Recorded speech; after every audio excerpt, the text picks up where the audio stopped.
السلام علیکم dear students, آج آپ لوگوں کو میں حضرت داؤد علیہ السلام کے دور حکومت کا ایک واقعہ سناؤں گا۔ یہ واقعہ ایک عورت کے متعلق ہے جو کہ ایک بیوہ عورت ہے۔ اس کے شوہر کا بھی ریسنٹلی جو ہے وہ انتقال ہوا تھا۔ اب اس کے پاس جو ہے زندگی گزارنے کا کوئی جو ہے وہ سہارا نہیں موجود تھا، نہ اس کو یہ سمجھ آ رہی تھی کہ وہ کس طرح اپنے بچوں کا پیٹ پالے۔ وہ اپنی جمع پونجی کی طرف دیکھتی ہے تو اس کے پاس کل جو اس وقت اثاثہ ہوتا ہے وہ 3 درم ہوتے ہیں۔ اب 3 درم کو وہ چاہتی تو اسی دن استعمال کر سکتی تھی، اور پھر جو ہے نا باقی جس طرح ہم میں سے عام لوگ کرتے ہیں کہ پیسے جو ہوتے ہیں ان کو استعمال کر لیتے ہیں اور بعد میں دوسروں کی منت و سماجت کر رہے ہوتے ہیں، ان کے آگے ہاتھ پھیلا رہے ہوتے ہیں اور ان سے مدد مانگ رہے ہوتے ہیں، اور اپنا بھی معیار گراتے ہیں اور معاشرے میں اپنی اور دوسروں کی بدنامی کی وجہ بھی بناتے ہیں۔ لیکن وہ عورت حقدار ہونے کی بجائے اس نے جو ہے وہ کسی کے آگے ہاتھ پھیلانے کا نہ سوچا۔ اس نے وہ 3 درم لیے اور اس سے کاروبار کرنے کا سوچا۔ اس نے کیا کیا، وہ بازار گئی، وہاں سے اس نے جو ہے وہ دیکھا کہ 3 درم سے کیا آ سکتا ہے جس سے وہ کاروبار شروع کر سکتی ہے۔ اس نے اس 3 درم سے جو ہے اون خریدا۔ اب ان اون سے جو 3 درم سے اس نے خریدا تھا، اس سے وہ اس نے کیا کیا، سویٹر بننا شروع کر دیے۔ اب وہ جو سویٹر بن گیا، اب وہ اسے دوبارہ بازار میں جا کے سیل آؤٹ کرنا شروع کر دیا، اس نے بیچنا شروع کر دیا۔ وہی اون جو اس نے 3 کا خریدا تھا اب وہ 5 کا بکنے لگا، تو اس کے پاس 2 روپے جو ہے 2 درم جو ہے وہ اضافی آنے لگے۔ اس نے کیا کیا، اس 2 درم سے روزانہ اپنے بچوں کا پیٹ پالنا شروع کر دیا۔ انہیں جو ہے خوراک ان کے لیے وہ ضرورت کی اشیاء لے آتی، اور باقی 3 درم جو بچتے تھے ان کے لیے اگلے دن کے لیے پھر اون لے آتی، تاکہ جو ہے نا وہ اپنا زندگی کا سرکل یہ جاری رہے اور وہ روزانہ اپنے بچوں کا بھی پیٹ پال سکے اور اپنا کاروبار بھی جاری رکھ سکے۔ کئی دن تک ایسے سلسلہ چلتا رہا۔ وہ اپنے بچوں کو جو ہے وہ کھانا کھلاتی، 2 درم کا اس کی ضرورت کی اشیاء خریدتی اور 3 درم سے اون خرید لاتی اگلے دن کے لیے۔ ایک دن وہ اپنے بچوں کے لیے کھانا ڈال رہی تھی تو ایک پرندہ آیا، وہ جو ہے نا وہ اون کا جو گولا تھا اس کو اٹھا کے اپنے پنجوں میں لے کے چلا گیا۔ اب اس عورت کا جس کا ساری زندگی کا سارا انحصار جو ہے اگلے دن کا اپنی دوسروں سے مدد نہ مانگنے کا اس اون کے اوپر تھا، اس سے وہ سہارا چھین چکا تھا۔ وہ بہت زیادہ پریشان ہوئی، غصے سے آگ بگولا ہو گئی، اور جو ہے نا حضرت داؤد علیہ السلام کے پاس تشریف لے گئی اور انہیں فرماتی ہے کہ اے پیغمبر، مجھے آپ بتائیے کیا ہمارا خدا رحم دل ہے یا ظالم ہے؟ حضرت داؤد علیہ السلام اس کا سارا واقعہ سنتے ہیں اور پریشان ہو جاتے ہیں کہ میں جو ہے نا اس عورت کو کیا جواب دوں۔ ابھی وہ کوئی جواب دینا ہی چاہتے تھے کہ دروازے پہ دستک ہوتی ہے۔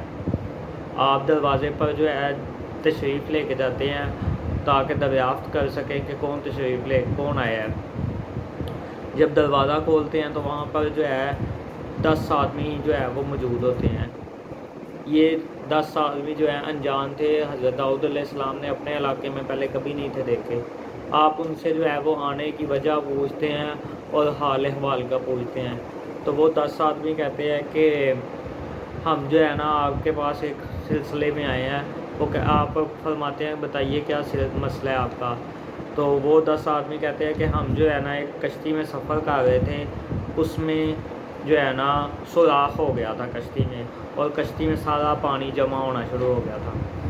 اب کشتی ڈوبتی جا رہی تھی۔ ہم میں سے ہر کسی کو جو ہے نا اپنی موت نظر آ رہی تھی۔ ہم نے اپنے رب سے التجائے کرنا شروع کر دی کہ اے خدا ہمیں بچا لے، ہماری مدد کر۔ ہم جو ہے نا اگر ہماری زندگی بچ جاتی ہے تو ہم میں سے ہر ایک بندہ جو ہے وہ 1000 درم جو ہے اپنی زندگی کا صدقہ دے گا۔ تو اگر ہماری زندگی بچ جاتی ہے تو ہم اپنی زندگی کا صدقہ دیں گے 1000 درم۔ تو ابھی ہم یہ دعا کر رہے ہوتے ہیں کہ ایک پرندہ آتا ہے اور اس میں جو ہے نا کشتی کے اندر اون کا جو گولا پھینک جاتا ہے۔ ہم میں سے ایک فوری طور پر بھاگتا ہے، اس اون کے گولے کو جو ہے وہ اس سوراخ میں ڈالتا ہے اور اسے بند کر دیتے ہیں، اور فوری طور پر ہم جو ہے نا کشتی کو کنارے کی طرف لے کے چلے جاتے ہیں تاکہ جو ہے نا ساحل پر پہنچ جائیں ہم اور اپنی زندگی بچا سکیں۔ ہم ساحل پر پہنچتے ہیں تو ہمارے ذہن میں ابھی بھی وہ بات جو ہم نے اپنے رب سے کی ہوتی ہے وہ یاد تھی۔ ہم جو ہے وہ ہر ایک بندہ 1000 درہم دیتا ہے تو ٹوٹل 10,000 درہم ہو گئے۔ اب ہم چاہتے ہیں کہ یہ جو 10,000 درہم تھے وہ کسی مستحق تک پہنچ جائے، لیکن ہم کسی ایسے شخص کو بھی نہیں تھے دے سکتے جو کہ اعتبار کے قابل نہ ہو۔ تو ہم نے جو ہے نا وہ لوگوں سے پوچھا کہ آپ کے علاقے میں سب سے زیادہ جو ہے وہ انصاف کرنے والا کون ہے، تو لوگوں نے آپ کے گھر کا رستہ بتایا۔ تو ہم 10,000 درہم آپ کے پاس لے کر تشریف لے کر آئے ہیں، آپ جو ہے نا ان کو اپنے قبول کیجیے اور مستحقین تک پہنچا دیجیے گا۔ اب وہ حضرت داؤد علیہ السلام وہ پکڑتے ہیں 10,000 درہم اور گھر کی طرف اندر کی طرف آ جاتے ہیں اور انہیں سارا ماجرا بتاتے ہیں کہ کس طرح اس کے اون نے جو ہے وہ 10 لوگوں کی زندگی بچائی اور اس کے بدلے میں انعام میں جو ہے وہ اسے 10,000 درہم جو ہے وہ مل گئے ہیں۔ اب حضرت داؤد علیہ السلام اس سے پوچھتے ہیں کیا مجھے تم بتاؤ، کیا تمہارا رب جو ہے وہ ظالم ہے یا رحم دل ہے، جس نے تمہیں 3 درہم کے بدلے میں 10,000 درہم دیے؟ تو اس سے ہمیں سبق ملتا ہے کہ ہمیں اپنے بندوں کو، ہم خدا کے بندے جو ہیں اپنے رب سے نافرمانی نہ کیا کریں۔ اگر ہم پر کوئی آفت آتی ہے تو ہم اس کا صدقے دل سے ایکسیپٹ کریں، اس پر صبر کریں اور اپنے رب کو یاد کیا کریں، نہ کہ اس سے گلہ شکوہ کیا کریں۔ وہ خدا آپ لوگوں سے بہت زیادہ محبت کرنے والا ہے، 70 ماؤں سے زیادہ پیار کرنے والا ہے، تو وہ کس طرح اپنے بندے کو مصیبت میں ڈال کر ظلم کر کر خوش ہوگا؟ اگر وہ آپ پر کوئی ظلم کرتا ہے، کوئی آپ پر آفت لاتا ہے، تو اس کا مقصد یہ نہیں ہوتا کہ آپ لوگ اس کی برائیاں شروع کر دو، اس سے برا بھلا کہنا شروع کر دو، بلکہ اللہ تعالیٰ قرآن پاک میں فرماتا ہے کہ بے شک میں صبر والوں کے ساتھ ہوں۔ تو اگر آپ صبر کرو گے تو آپ لوگوں کو اور زیادہ نوازا جائے گا۔ تو اپنے رب کی نافرمانی نہ کیا کریں اور اپنے رب کا شکر ادا کیا کریں۔ اللہ تعالیٰ مجھے اور آپ سب کو نیکی پر عمل کرنے کی توفیق عطا فرمائے۔ اللہ حافظ۔